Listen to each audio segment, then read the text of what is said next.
That's roughly 54 years. I did the math and it worked out to be about 86% of my life, to be specific. Yetta probably knew me before I knew who she was. On the encouragement of my Uncle Eugene, our family joined Temple Beth Shalom sometime in 1965 or 1966. Her husband, David Kane, had a lifetime career as the beloved cantor of that shul. And like any good Rebbitzin, she made it her priority to know every family in their congregations. And while she was warm and friendly to all, there was a special bond between Cantor, my uncle, and my father, which made Yetta more like an aunt to me, an extended family. The Canes have always been there, and every joy and sadness in our family. When things got rough, the Canes were there to help. And what defines Yetta is her uncanny way of warmly greeting you whenever she meets you. And once she's met you, she will never forget you. And always so elegant and full of grace, it's truly a privilege to be a part of her world. Now, here's what her agent wants you to know. Yetta Kane is an author, speaker, supporter of many Jewish organizations, mother, grandmother, great-grandmother, Holocaust survivor, most importantly. She was born in Mayadel, Poland in 1932 and grew up on a farm with horses, cows, and chickens. Her family fled Nazi occupation to Siberia in 1942 and eventually in 1949 to Southern California. She met her husband David in Los Angeles, and they were married in 1952. For years, Yetta worked at Charm Fit of Hollywood, where she crafted bras for such stars as Zsa Zsa Gabor and Ava Gardner. And certainly there are some stories there. Through hard work and dedication, Yetta and David built comfortable lives, ultimately settling in Long Beach, where they raised 3 children. David had a wonderful career and served as cantor at Temple Beth Shalom for over 3 decades. Over her long career of service, Yetta has volunteered at Temple Beth Shalom and has been active with National Jewish Women, Mothers of Israel, Jewish National Fund, and the Russian Jewish Community.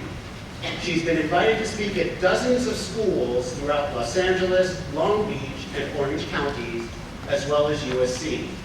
She's also been involved with Chapman University and the Holocaust Education Program. Along with her husband David, she's the author of the memoir, How to Survive Anything. She speaks English, Russian, Hebrew, Polish, Spanish, Yiddish, and German. In addition to her 3 children, she's blessed to have 6 grandchildren and 7 great-grandchildren. Given her long, varied background, Yetta is fond of saying that she's a student of the University of Life. Without further delay, it is my utmost honor and privilege to introduce our speaker today, Yetta Kane.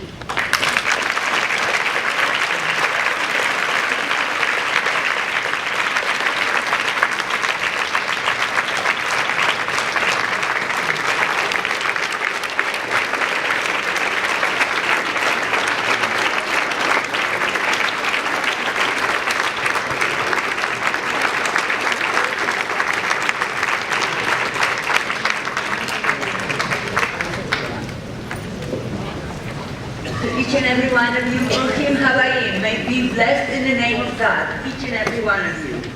I want to wish you good health, long life, and be a good human being to help other people. I went through hell, but now I'm in heaven.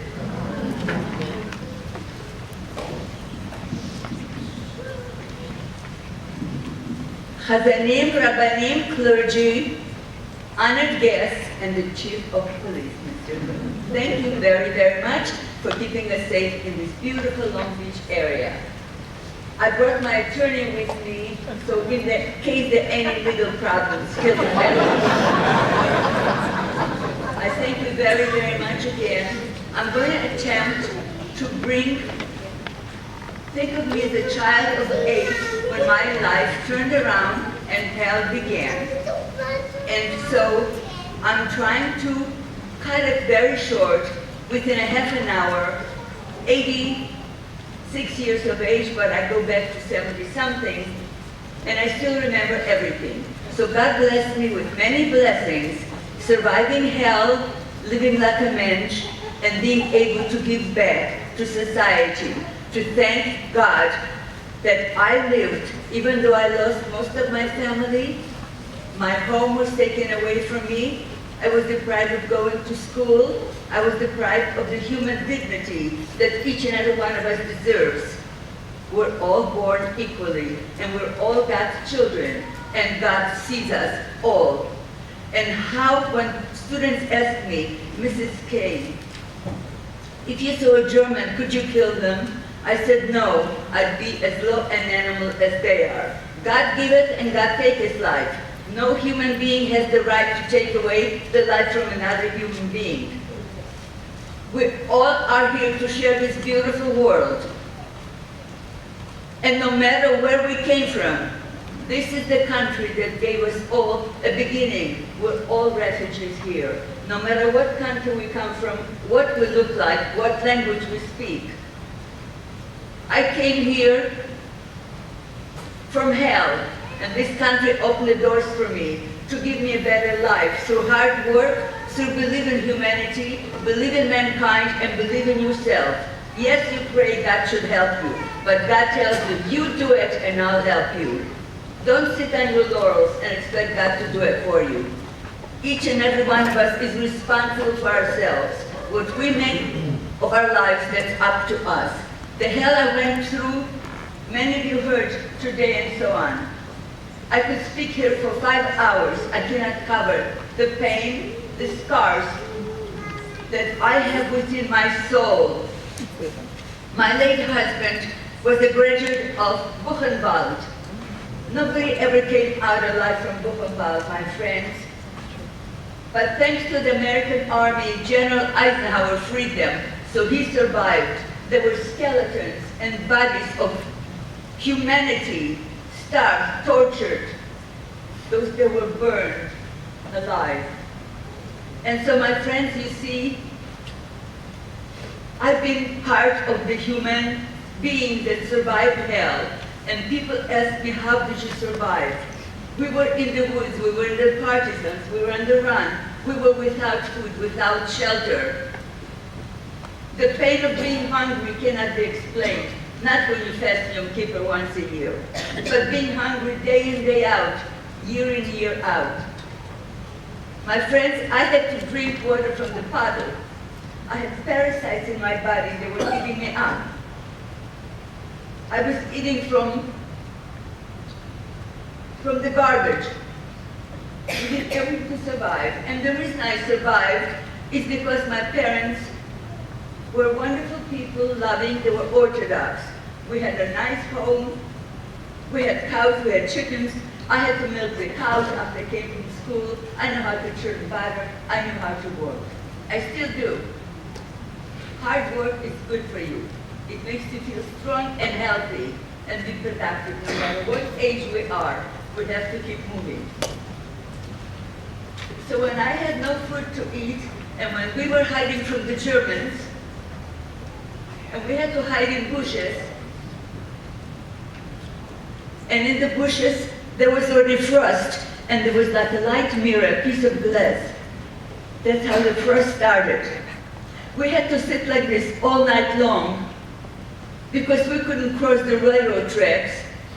The Germans kept saying, "Wir wissen, wo die Juden sein werden, aber wir können nicht gefunden." We know where the Jews are, but we can't find them. Because we sat in the water, and I had to have my feet in the water to sit all night hungry and shivering, and we didn't know what's going to happen the next minute. I couldn't ask my parents for food. I knew they didn't have any. How can I ask my mother to give me something if she had nothing to give me? But they gave me love and guidance and understanding. And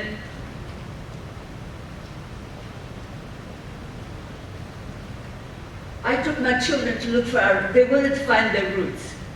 Back to Poland 5 years ago, but before I go to that, I want my son to show you there's some slides. So the map that you're looking at is a map of pre-war Poland. And if you look at the bottom of the map and you see Krakow in the center, Our father, Mom's husband, David Kane, Cousin David Kane, came from a small town of about 35,000 they were from Bendin. They were from Bendin, which was in the southern part of Poland that the Nazis came to first when they invaded in September of 1939. If you look up at the upper right-hand portion of the map, you'll see Vilna, and that is about 100 kilometers north of the shtetl where Mom was from, which was Miadzol. So she's going to explain to you what life was for both of them before the war.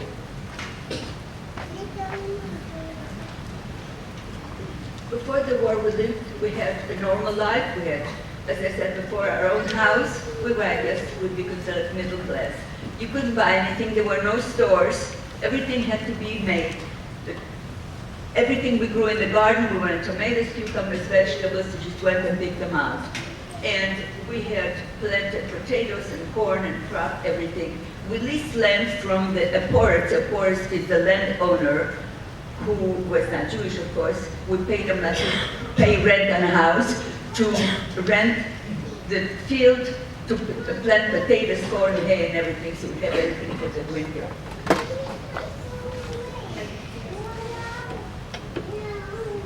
This is a picture of my late husband and my father-in-law. They were both residents of They were two wonderful people, and from a family of 200, only 3 survived.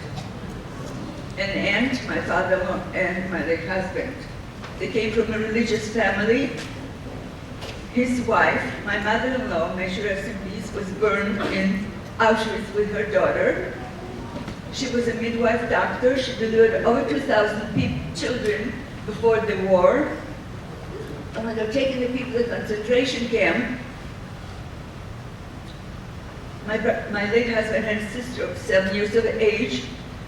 They were going to separate them. She says, unless I could have my daughter with me, I'm not going. So they both went straight to the oven. And my late